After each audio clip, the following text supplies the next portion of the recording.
হঠাৎ রিকশা থামলো, তরুণীর চিৎকার আর সামনে দৌড়াতে লাগলো এক তরুণ, পেছনে পাগলের মতো ছুটছেন প্রেমিকা। দৃশ্যটা দেখে যে কেউ ভাবতে পারেন এটি কোনো সিনেমার শুটিং চলছে, কিন্তু না, বাস্তবেই ঘটেছে ঘটনা, আর সেটাই এখন ভাইরাল সোশ্যাল মিডিয়ায়।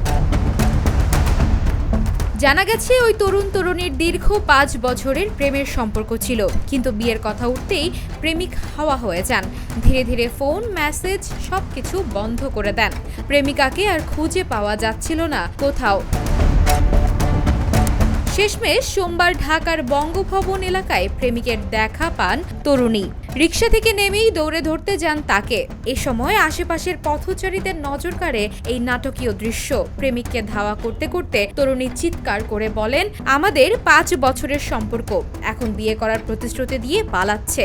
ভিডিওটি মুহূর্তেই ছড়িয়ে পড়ে সামাজিক যোগাযোগ মাধ্যমে, যেখানে মজার ছলে মন্তব্য করেন অনেকেই, আবার কেউ সমবেদনাও জানাচ্ছেন মেয়েটির প্রতি। তবে নেটিজেনদের প্রশ্ন, আপনার প্রেমিকা যদি এমনভাবে ধোঁকা দেয় তাহলে আপনি কি করবেন?